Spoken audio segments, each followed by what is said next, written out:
पर ये है कि अगर आप आंसर राइटिंग ही की है, अगर आप आंसर बहुत अच्छा लिखते हैं तो आप बीपीएससी दे चाहे यूपीएससी, आप कोई भी एग्जाम क्वालिफाई कर सकते हैं। कन्या उत्थान योजना के बारे में बहुत अच्छा क्वेश्चन पूछा गया था 64th में। 11th-12th की जो हिस्ट्री है वो बीपीएससी के लिए इम्पॉर्टेंट है। उससे कहा कि आप हस्बैंड के साथ क्यों नहीं गए, कि अगर आप एंटी नेशनल हैं तो आप बोल सकती हैं अब क्या कर सकती है। ये बोलता था हिंदू न्यूज़पेपर एक दिन पुराना आता है यहाँ, सैक्रिफाइस कीजिए। दोस्तों हमारे साथ अदिति मैम के पेरेंट्स हैं, तो अंकल आंटी से पूछेंगे कि इनको कैसा फील करवाया है इन्होंने मैम ने। तो आंटी जी आपको कैसा फील हुआ? मैं बहुत खुश हूँ। इनकी मेहनत और लगन के लिए मैं बहुत धन्यवाद देती हूँ। जिस पद पे भी इनको मिला उस पद की गरिमा बनाए रखें और उससे सेवा से सबका कल्याण करते रहे जी। और ये पढ़ने में कैसे थे? बहुत अच्छी, बहुत मेहनत की। हाँ, मेरी एक जुनून थी और इनकी एक मेहनत थी। मतलब आप लोगों ने चाहा था कि मैंने ऑफिसर बने? जी बिल्कुल। अंकल जी आप क्या कहना चाहते हैं? आपकी बिटिया इतनी अच्छे पोस्ट पे गई है, मतलब कि इतना बड़ा पोस्ट असिस्टेंट डायरेक्टर हुई है सोशल सिक्योरिटीज में, जो कि सबका ड्रीम होता था। आपको क्या कहना? मेरे हिसाब से जितना होना चाहिए था उससे कम हुआ। तो ज़्यादा तेज है। हाँ, पढ़ने लिखने में ज़्यादा तेज थे, लेकिन थोड़ा सा गड़बड़ा गया, इसलिए थोड़ा सा नीचे आ गया। हाँ, उसका अपना मेरिट के अनुसार अब ऊपर होना चाहिए था। हाँ, तो इस नॉलेज के हिसाब से, पढ़ाई के हिसाब से, मेहनत के हिसाब से, हाँ, प्रीवियस स्टडी के हिसाब से और ऊपर होना चाहिए था। अंकल जी ये बताइए, आप जैसे कि बिहार पुलिस सर्विस में रहे हैं, तो आईएएस चाहेंगे कि आईपीएस चाहेंगे मैम से? हम तो आईएएस चाहेंगे। हाँ, IAS is better than IPS. हाँ, और वैसे भी गर्ल्स के लिए IAS is far better than IPS. Ma'am जो है आपके पिताजी भी खुश नहीं है, क्या कहना चाहती? Expectations can never end. My hard work will never end. बस। तो दोस्तों यही होती है खुशी एक पेरेंट्स की, कि जिस तरीके से मैम ने क्रैक किया है बीपीएससी, तो आप लोग भी करो एक दिन। आप लोग ही पेरेंट्स आके और आप सबके सामने। मैं तो चाहूँगी देश की सारी बेटियाँ कि अपने सपनों का साकार करें और आगे बढ़े जी। मैंने आप बेटियों को ज़्यादा, बेटा का क्या होगा? नहीं, बेटा ठीक है, लेकिन बेटियों के लिए हम ज़्यादा, क्योंकि एक माँ जब बेटी कुछ बनती है तो ज़्यादा खुशी माँ को होती है। अब इंडिया में इसकी ज़्यादा जरूरत है। जी हाँ। नमस्ते दोस्तों, स्वागत है आपका एक और इंस्पायरिंग और इन्फॉर्मेटिव वीडियो में। आज हमारे साथ अदिति मैम हैं, जो सोशल सिक्योरिटीज़ में असिस्टेंट डायरेक्टर पोस्ट पर चयनित हुई है और इनका सेकंड ये अटेम्प्ट था। और इनके साथ हम बातचीत करेंगे। दिल्ली यूनिवर्सिटी की स्टूडेंट रही हैं, तो जाहिर सी बात है एकेडमिक इनका बहुत स्ट्रॉन्ग रहा है, तो तमाम चीज़ें मैम शेयर करेंगी। तो इनका और जो स्ट्रेटेजी रहा है बीपीएससी के प्रति, यूपीएससी के प्रति, तमाम चीज़ें जो होंगी हम चर्चा करने वाले हैं। तो प्लीज़ अभी तक आप चैनल को सब्सक्राइब नहीं किया तो चैनल को सब्सक्राइब जरूर कर लें और वीडियो को लाइक और शेयर करना भूलें। मैम सबसे पहले आपको many congratulation. Thank you so much. Ma'am थोड़ा सा अपना बैकग्राउंड बताएं, जो आपका रहा है, आपका बेसिक इंट्रोडक्शन। मैंने अपना स्कूलिंग यहाँ पे कंप्लीट किया कामल हाई स्कूल से 10th तक। फिर मैं 11th-12th में दिल्ली चली गई सचदेवा पब्लिक स्कूल में। उसके बाद मेरा ग्रेजुएशन हुआ है पॉलिटिकल साइंस में। ग्रेजुएशन पोस्ट ग्रेजुएशन सब किरोरीमल कॉलेज से हुआ मेरा। उसके बाद मैंने नेट क्वालिफाई किया, फिर सिविल्स के लिए मैं जुट गई। मैम आप दिल्ली यूनिवर्सिटी में पढ़े हो, थोड़ा एक्सपीरियंस शेयर करना चाहोगे कि वहाँ पे क्या मतलब आपने सीखा दिल्ली यूनिवर्सिटी में? एक्सपोजर लेवल थोड़ा ज़्यादा होता है, क्वालिटी ऑफ एजुकेशन अच्छी होती है। जैसे मैंने सिलेबस कंपेयर किया यहाँ का और दिल्ली यूनिवर्सिटी का, डिफरेंट है। मटेरियल रिसोर्सेज बहुत अच्छे मिलते हैं, आपको दूसरे सर्विसेज के लिए एक्सपोजर मिलता है। अगर आप यूपीएससी के लिए एस्पायर कर रहे हैं आपको बहुत एक्सपोजर मिलेगा, स्टूडेंट्स क्राउड आपको बहुत अच्छा मिलेगा, टीचर्स क्वालिटी मिलेगी। ये चीज़ें गुड पॉइंट्स हैं। मैम दिल्ली यूनिवर्सिटी से आपने पढ़ाई किया है, तो आप पढ़ने में कैसे स्टूडेंट थे उस समय दिल्ली यूनिवर्सिटी में?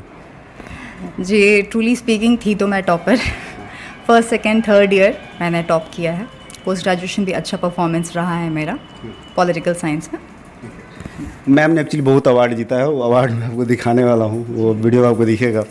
मैम थोड़ा सा फैमिली बैकग्राउंड की बात करते हैं कि आपका फैमिली बैकग्राउंड क्या रहा है, क्योंकि उसका हो जाता है कि एक बहुत बड़ा उसमें अहम रोल हो जाता है किसी के सक्सेस होने में। तो आपका फैमिली बैकग्राउंड क्या है? बात सच है, अगर फादर सर्विस में रहे तो थोड़ा हेल्प ज़्यादा मिल जाता है। आप शुरू से देखते हैं, मेरे फादर बिहार पुलिस सर्विस में थे और वो प्रमोट हुए, फिर उसके बाद रिटायर हो गए थे, मतलब काफ़ी इनिशियल स्टेजेस में। मदर मेरी हाउसवाइफ रही हैं, हम लोग 2 सिस्टर्स रहे हैं बस। जैसा कि आप मैरिड भी हो, तो आपके हस्बैंड का क्या रहा है अभी? मेरे हस्बैंड सिविल जज हैं और वो मतलब ऑफिसर लाइक क्वालिटी उनमें पूरी है, तो मुझे ऑफिसर बनाने में उनका भी रोल बहुत रहा है।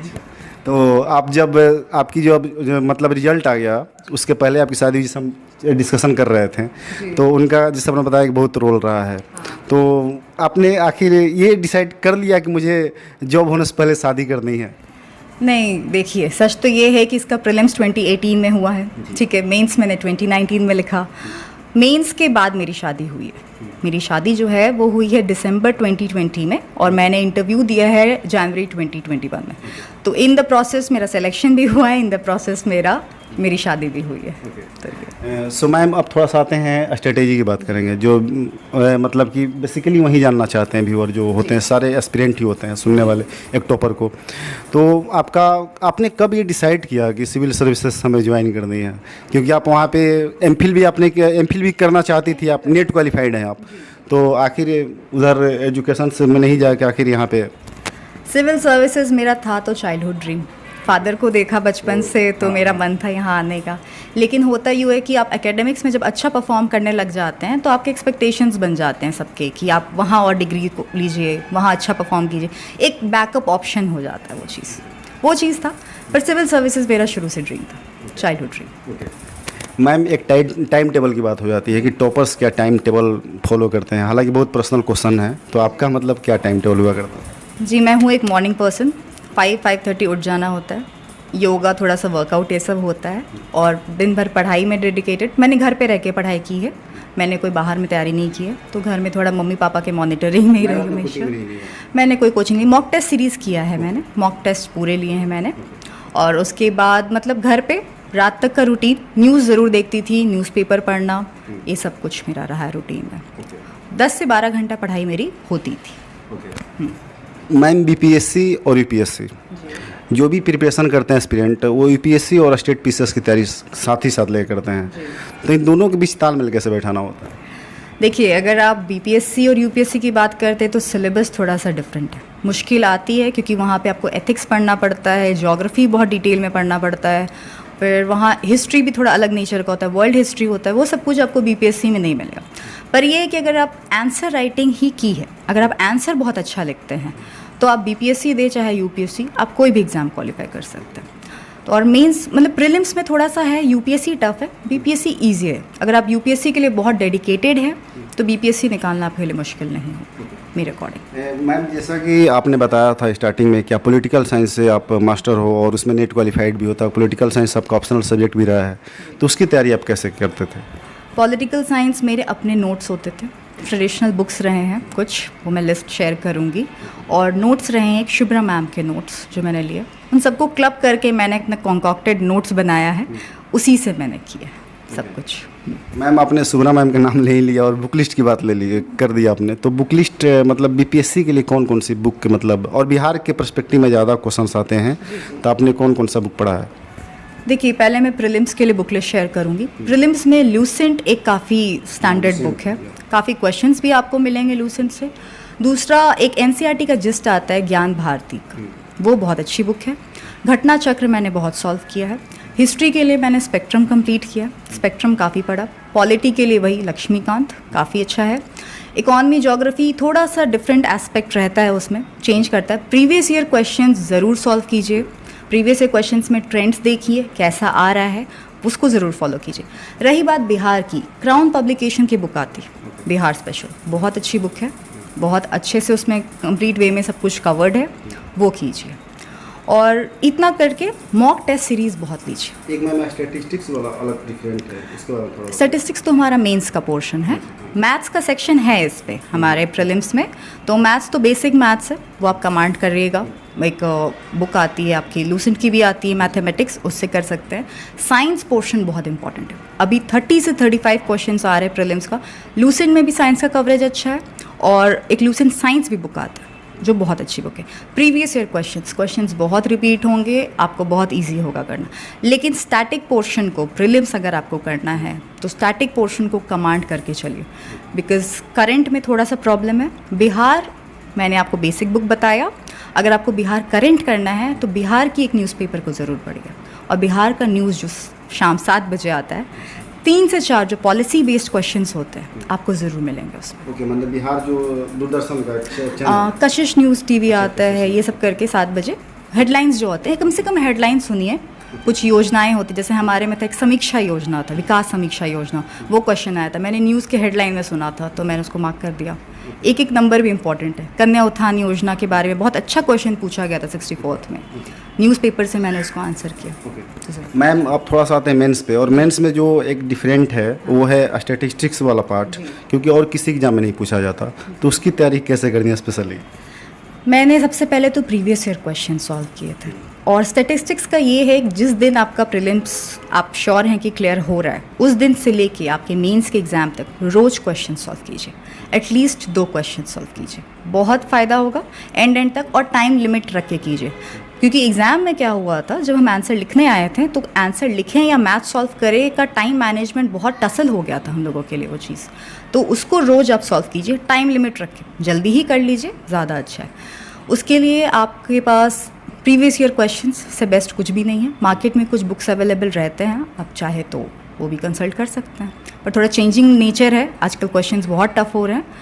प्रीवियस ईयर को अच्छे से थरली टाइम एंड अगेन कीजिए। सो मैम क्वेश्चन मेरा एक बहुत ही इम्पोर्टेंट है, सारे स्टूडेंट्स के लिए इम्पोर्टेंट है। एनसीईआरटी को लेके उनके मन में बड़ा वो होता है कि एनसीईआरटी में पढ़ना है कि नहीं पढ़ना है तो ओल्ड पढ़ना है, न्यू पढ़ना है, तो आप इसको थोड़ा प्लीज़ बताएंगे कि एनसीईआरटी पढ़ना है, नहीं पढ़ना है, फिर नहीं, या फिर ओल्ड में जो बातें उलझी हुई हैं उसको आप क्लियर करें। देखिए, एनसीईआरटी यूपीएससी के लिए तो बहुत इंपॉर्टेंट है, बीपीएससी में मानती हूँ कि इतना उसमें कवरेज नहीं है, लेकिन अगर आप अपने लिए एक बहुत स्ट्रॉन्ग फाउंडेशन चाहते हैं, अपना एक बहुत अच्छा नॉलेज बेस चाहते हैं, क्योंकि आपको सिर्फ प्रीलिम्स और मेंस नहीं करना है, आपको इंटरव्यू फेस करना है। इंटरव्यू कुछ भी हो सकता है, कुछ भी पूछ सकते हैं, आपको एक बेस चाहिए। अगर आपको फाउंडेशन चाहिए तो प्लीज़ पढ़िए। ओल्ड न्यू में ज़्यादा आप मत ट्रैप होइए, हिस्ट्री का ओल्ड पढ़ना है, बाकी आप न्यू पढ़िए जो इन्फॉर्मेशंस हैं। 11th-12th की जो हिस्ट्री है वो बीपीएससी के लिए इम्पॉर्टेंट है, बाकी को आप स्किप कर सकते हैं, लेकिन यूपीएससी के लिए मेरे हिसाब से आप सभी को कवर कीजिएगा। ओके मैम, नोट्स का बहुत इंपॉर्टेंट रोल होता है, ये पीसीएस का एग्ज़ाम हो, यूपीएससी का एग्ज़ाम हो, कोई भी एग्ज़ाम हो, तो आपने नोट्स बनाने की आपकी स्ट्रेटेजी क्या थी, और नोट्स कोई हो तो आप प्लीज़ ज़रूर शेयर करें। बिल्कुल, सबसे पहले तो मैंने सिलेबस पिक किया था और प्रीवियस ईयर क्वेश्चन साथ में। कई बार आप देखिएगा कुछ क्वेश्चंस बहुत इंपॉर्टेंट होते हैं, जैसे हिस्ट्री का मौर्य आर्ट के क्वेश्चंस हैं, आपको बहुत दिखेंगे, पटना कलम, ये सब क्वेश्चंस बहुत आपको रिपीटेटिव मोड में दिखेंगे। कुछ क्या होता है, सब पार्ट्स जो होते हैं क्वेश्चंस के वो चेंज हो जाते हैं, तो आपको उसके लिए नहीं डरना है। पहले आप सिलेबस कीजिए, उसको डिवाइड कीजिए GS1 GS2 इन सब में। मेरे फाइल्स थे GS1 के, GS2 के, ऑप्शनल के। GS1 में हिस्ट्री का जो पोर्शन था उसमें मैंने आर्ट का अलग से डिवाइड किया था, मौर्य आर्ट, सभी आर्ट्स। मेरे जो नोट्स होते थे मौर्य आर्ट, तो पूरा मौर्य आर्ट का नोट्स। फॉर एग्जांपल अगर मैं GS2 की बात करूँ, गवर्नर, तो मैं गवर्नर के ऊपर टॉपिक पे नोट्स बनाती थी। Governor, what is governor, how governor is appointed, क्या आर्टिकल्स रिलेटेड है, फिर रीसेंट ट्रेंड्स क्या हो रहा है। रीसेंट ट्रेंड्स आप प्लीज़ उसी में लिखिए, वरना जब एग्जाम आएगा तो आप अपने करंट के नोट्स में अलग ढूंढिएगा, स्टैटिक को अलग ढूंढिएगा, वो मत कीजिए। आपके नोट्स एक जगह होने चाहिए। रीसेंट ट्रेंड्स, वेस्ट बंगाल में क्या हुआ अभी, बिहार, और एक पेज हमेशा अपने नोट्स में बिहार को लेकर डेडिकेट कीजिए। गवर्नर है तो role of governor in Bihar, आपको बूटा सिंह 2005 का पूरा हिस्ट्री, कंट्रोवर्सी सब कुछ मिलेगा, वैसे आपके नोट्स होने चाहिए। ये आपका फर्स्ट स्टेप है नोट्स का। सेकेंड स्टेप में सभी कीवर्ड्स को हाईलाइट कीजिए, जितने कीवर्ड्स हैं। लाइक गवर्नर का है तो बहुत सारे आपको सरकारी कमीशन, पंची कमीशन रिकमेंडेशंस, ये सब होने चाहिए आपके नोट्स में। एक पेज पे वो सारे कीवर्ड्स आने चाहिए, ताकि जब आप रिवीजन करें, आप मॉक टेस्ट सीरीज़ दीजिएगा, आप रिवीजन कीजिएगा, आपको वो ज़रूरत पड़ जाएगा। सब कीवर्ड्स होने चाहिए।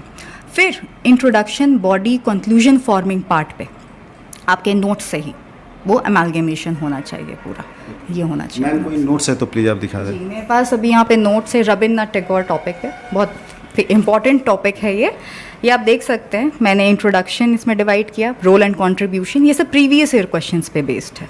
ये प्रीवियस ईयर क्वेश्चन का सेक्शन है, ये जो मैंने डिड्यूस किया कि उनका पॉलिटिकल पार्ट होना चाहिए, उनका नेशनलिज्म होना चाहिए, इन सब को मैंने पढ़ा।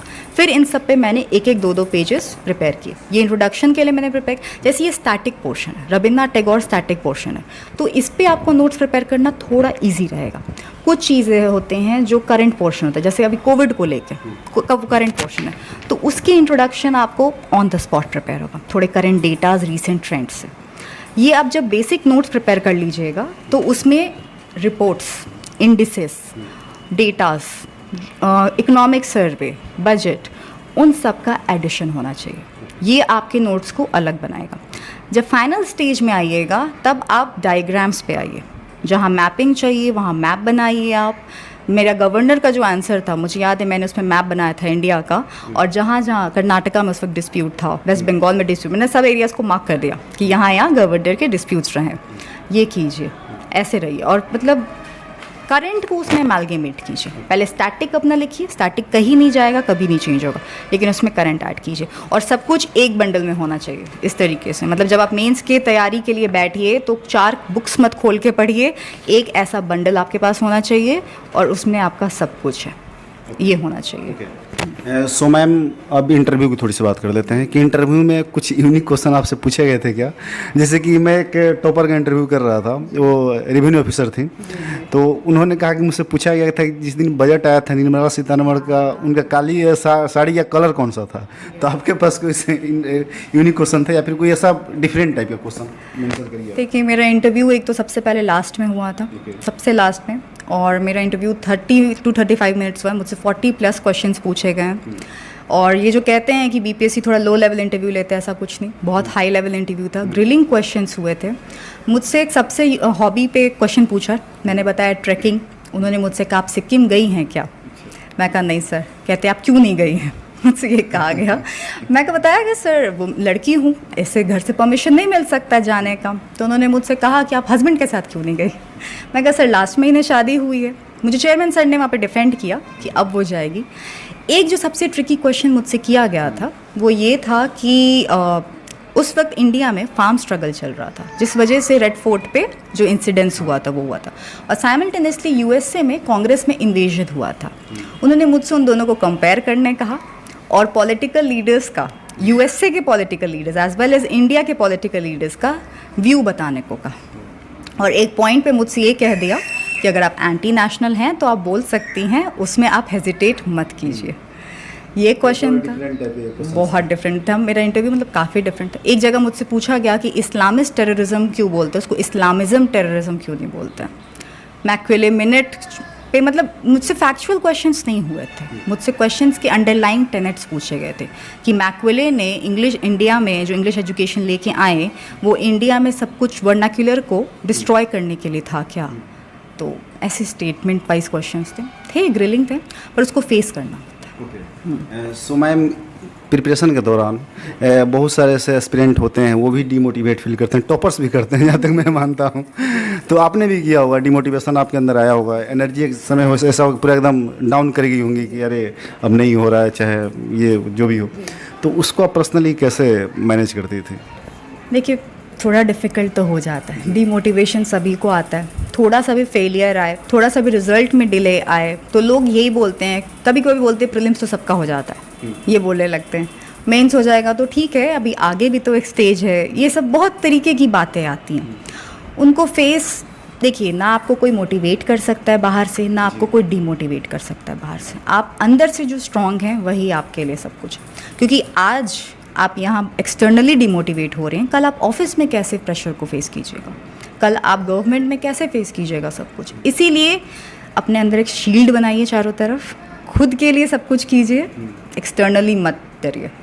मेरा डिमोटिवेशन होता था, मैं सॉन्ग सुनती थी, कुछ मोटिवेटिंग सॉन्ग, जैसे एक मेरा फेवरेट सॉन्ग है, एक है अग्निपथ मूवी का, वो बहुत फेमस सॉन्ग है, मैं भूल रही हूँ सॉन्ग की, भूल रही हूँ मैं। हाँ, मतलब आपको याद आएगा, मैं जब तो वीडियो नीचे चला दूंगा, मैं शेयर ज़रूर करूँ। मैं अपना कॉलर ट्यून लगा के रखा था उस गाने को बहुत दिन तक। मैम, अब आप तो बहुत प्रिविलेज हो कि आपके पिताजी जो है कि बिहार पुलिस सर्विस में अच्छे पोस्ट पर रहे हैं और सारी सुविधाएं आपको मिली हैं, और आप इतना अच्छे यूनिवर्सिटी से आप पढ़ाई भी किए हो। बहुत लोग ऐसे होते हैं जो ग्रामीण क्षेत्र में हैं, उनको ये चीज़ें नहीं मिल पाती है, तो मतलब आप उनके लिए क्या कहना चाहोगे? वो कैसे खुद को वो रखें कि मैंने अभाव के प्रभाव में क्या ज़िंदगी निखर पाएगी कि नहीं एक तरीके से? देखिए, आज के डेट में कोविड को यहाँ पे थैंक्स करना चाहिए, सब कुछ ऑनलाइन अवेलेबल है। आपको बस चाहिए अब इंटरनेट। अब सब कोई एक प्लेटफॉर्म पे आ गए हैं। अगर आपके पास इंटरनेट है, आपको ऑनलाइन सब कुछ मिल जाएगा। थोड़ी सी मेहनत करनी पड़ेगी। मैं मानती हूँ कि शहर और गांव में थोड़ा सा फ़र्क पड़ जाता है, मैंने देखा है, लेकिन रिसोर्स अगर आपने डिटरमाइन कर लिया कि आपको ये चीज़ करना है, फिर आपको हर तरफ से उसमें अपना एफर्ट डालना चाहिए। मैं दिल्ली से जब पटना आई तो लोगों ने उसको फेलियर मान लिया था, अच्छा, दिल्ली से जब पटना आई थी आप पीजी करे तो फेलियर मान लोगों ने उसको फेलियर मान लिया था। जब मेरी शादी अभी हो गई प्रोसेस में, लोगों ने उसको फेलियर मान लिया कि अब क्या कर सकती है ये, अब थोड़ी कुछ करेगी। तो ऐसा नहीं है कि आप ग्रामीण इलाके से या शहरी इलाके से, स्ट्रगल सब जगह है। तो अपने अंदर अगर कमिटमेंट है आप, तो आपको रिसोर्स चाहिए, आपको सोर्स चाहिए, आपको बुक चाहिए, आप सब कर लीजिए। ऑनलाइन बहुत मटेरियल है, सब जगह है, आप वहाँ से प्रिपेयर कीजिए। मैम, जैसे आपने बताया ऑनलाइन बहुत सारे मटेरियल पड़े हुए हैं, तो यानी कि गांव में रह के तैयारी करी जा सकती है, दिल्ली जाने की ज़रूरत नहीं है या फिर इलाहाबाद पटना जाने की ज़रूरत नहीं है? मैं पटना में अपने घर पे रह के तैयारी क्यों? ऐसा नहीं है कि यहाँ पे सब कुछ मिलता था। हिंदू न्यूज़पेपर एक दिन पुराना आता है यहाँ पे, अब नया अब आने लग गया। इंडियन एक्सप्रेस इधर आना मुश्किल है, एक्सपेंसिव है, 15 रुपये का न्यूज़पेपर रोज़ का, लेकिन एक दिन पुराना ही न्यूज़ पढ़ेंगे, क्या दिक्कत है? ऐसे भी बीपीएससी करना है तो आप तो हिंदी न्यूज़पेपर ही पढ़िए, बिहार का प्रिविलेज है आपके पास, बिल्कुल तैयारी की जा सकती है। आप टेलीग्राम चैनल्स ज्वाइन कीजिए, आपको एक से एक चैनल्स मिलेंगे, सारे रिसोर्सेज आपको ऑनलाइन मिलेंगे। नहीं है तो एक बार आप कभी यहाँ पे बीपीएससी के पास बहुत सारे शॉप्स हैं, वहाँ से आप एक बार टाई अप कर लीजिए। आपको जो बुक चाहिए, जो रिसोर्स चाहिए, वो आजकल भेजते हैं, पोस्ट करते हैं। सब तैयारी में। मैम, आप एक महिला और इतना बड़ा मतलब कि आपने एग्ज़ाम क्रैक किया है, सबके लिए एक दर्पण हो आप, तो जाहिर सी बात है कि आपने जैसा कहा कि दिल्ली से जब आप रिटर्न हुई यहाँ पटना में, तो बहुत लोगों ने इसको फेलियर मानना स्टार्ट कर दिया। तो क्या इसे आपने पर्सनली फेस किया था, और आपका मैसेज क्या है जो आपको महिलाएं सुन रही हैं, आपसे मोटिवेशन लेना चाहती है, तो उनके लिए आप क्या कहना चाहती हैं? देखिए, जैसे मैंने कहा ना, एक्सटर्नल जो भी हो, बाहर के लोग कुछ भी बोले, चाहे वो आपसे यही बोले कि तुम कर लोगी, चाहे वो आपसे बोले तुम नहीं कर लोगी, दोनों में से किसी चीज़ को नहीं मानना है। हमें पता है हम कर लेंगे, हम ज़रूर करेंगे। एज अ वुमेन मुझे पता है थोड़ा सा प्रॉब्लम होता है, शादी का प्रेशर बनता है हमारे ऊपर एक एज के बाद, फाइनेंस इतना हमें नहीं मिलता जितना मतलब हमारे मेल काउंटर पार्ट को, भाई को या इनको मिलेगा, वो सब प्रॉब्लम्स होती हैं। उसके लिए एक बार अपना एफर्ट आपको प्रूव करना पड़ता है। थोड़ा सा पेशेंस रखिए, एक प्रीलिम्स क्रैक कीजिए, वहाँ पे आपको फिर फैमिली का सब सपोर्ट मिलेगा। खुद बोलेंगे कि मेंस लिखना है, टेस्ट सीरीज ज्वाइन करना है, जाओ, जहाँ जाना है लिखो, उससे आगे बढ़िएगा और सपोर्ट मिलेगा। तो हमारे लिए क्या है ना, सपोर्ट लेना पड़ता है, मांगना पड़ता है, अपना कैपेबिलिटी को प्रूफ करके। उसको प्रूफ कीजिए एग्ज़ाम से, जो एग्ज़ाम आया, एसएससी आए, रेलवे आए, जो आए, उसको क्रैक कीजिए, वहाँ से लीजिए। वही तरीका। सो मैम, लास्ट क्वेश्चन मेरा ये है कि जो भी आपको सुन रहे हैं और प्रिपरेशन करना चाहते हैं, तो अपन के 2 शब्द क्या कहना चाहेंगे? देखिए, 2 शब्द कहने को 2 होते हैं, पर पूरी ज़िंदगी लग जाती है वहाँ तक पहुँचने में, बहुत मुश्किल है। जिस दिन एग्ज़ाम क्रैक होता है उस दिन आपको ये नहीं लगेगा कि मुझे ये पावर मिला, ये पोस्ट मिला, उस दिन आपको लगेगा मैं एग्ज़ाम पास कर गई। आपको ये वाला फीलिंग आएगा कि ये एग्ज़ाम 3 स्टेज पे अपना रिज़ल्ट में नाम ढूंढना बहुत डरावना होता है, बहुत डर लगता है। मुझे याद है मैं लास्ट पेजेस पे अपना नाम ढूंढ रही थी, पर मेरा सेकंड पेज पे ही नाम था, वो था। बहुत बहुत डर लगता है, लेकिन जब आप कर लीजिएगा लगेगा मैं एग्ज़ाम क्रैक कर गई। पावर पोस्ट का कुछ नहीं होता वहाँ पे, एग्ज़ाम का होता है। 2 शब्द मैं ये कहूँगी, मोटिवेटेड रहिए, कॉन्फिडेंट रहिए, डिसिप्लिन रखिए, कमिटेड रहिए। अगर आप चाह रहे हैं करना तो प्लीज़ कमिटमेंट रखिए। ये नहीं कि आप 3 दिन पढ़ाई किए हैं तो 5वें दिन मूवी देखने चले गए। सैक्रिफाइस कीजिए, अगर आप जितना बड़ा सैक्रिफाइस दीजिएगा आप उतना ज़्यादा सक्सेसफुल होइएगा। ये नहीं कि 6 दिन पढ़ाई किया है तो संडे आया तो चलिए आज मूवी देख लेते हैं, फ्रेंड्स के साथ घूम लेते हैं, नहीं। जिस दिन आप वो सैक्रिफाइस कीजिएगा उस दिन आप ये कर सकते हैं। बहुत मोटिवेशन चाहिए, डेडिकेशन चाहिए, मेरे अकॉर्डिंग डेडिकेशन और कमिटमेंट चाहिए। आपने देखा 2.5 साल में रिजल्ट आया, पेशेंस का कितना बड़ा टेस्ट है ये लाइफ में। पेशेंस रखिए, सब हो जाएगा। Okay ma'am, thank you so much. आपने बहुत प्रेशियस समय निकाल कर हमसे बात किया है। उम्मीद करते हैं कि आप एक बहुत अच्छे नीति निर्माता बनोगे और जो भी लोग आपसे जुड़ेंगे वो बहुत गौरवान्वित फील करेंगे। तो thank you so much ma'am, और आपको एक बार फिर से बहुत बहुत बधाई। Thank you so much.